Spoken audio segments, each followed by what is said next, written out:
All right, so when we talk about looking at the whole body, I think that one easy screen you can do, or a series of screens or looks here, is to look at someone on a hyper versus hypermobility state. It's so critical because when we look at how the body develops, how you train the body, where your focal points are, if the person's in pain versus if there's some weakness versus if there's some strength needs, you can really assess that. So a couple quick tests. You guys are probably familiar with this. The research around it is called the Beighton score, but there's really a few tests to do that we find clinically are really, really effective and quick. So the first is taking your pinky and trying to bend it back, and you get to 90 degrees there. If you get to 90 or past, that's considered a hypermobility tendency. If you can take your thumb and touch your thumb to your forearm with some assistance, that'd be considered hypermobility. And then elbow hyperextension, can you go past straight? They say up to over 10 degrees past straight, but I would consider if they go past neutral, you're kind of some degree of hypermobility. Mm-hmm. And then hyperextension of your knee in the same category. I think another thing, so that's like the Beighton score, right? And that's the scale for grading people on this continuum of hypo versus hypermobility. But I don't tend to do those unless I'm really thinking that there's some connective tissue disorder.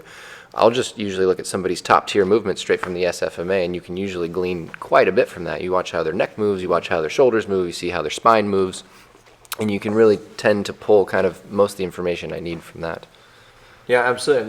That's it. Whatever screen you do, the fifth one there, the last one was to be able to do like a toe touch and put your palms on the floor. You know, anyone's putting palms on the floor easily, they just kind of drop right down and touch. Those are all signs that the person has a general hypermobility. And what does that mean? That means that the fascial tissue is relatively lax and allows them for tremendous amounts of motion. So right out of the gate, you're thinking this person is more at greater risk for dislocations, subluxations, lots of movement in a joint, which to some degree is an advantage, but a balance of that is important because if you have too much mobility, again, you're going to get wear and tear on the joint, lots of wear and tear issues for the cartilage areas. Like this is where labrums become a big factor, and the shoulder biceps tendonitis is an epic problem. Even the cuff tendons of the shoulder start to become worn down over time a little more rapidly because they're the only thing holding you together because the soft tissues and the fascial lines are allowing for more motion. Several years ago, I went to a course with Thomas Myers, and Thomas did his book, The Anatomy Trains, which is a phenomenal read. It's a must-read in our program.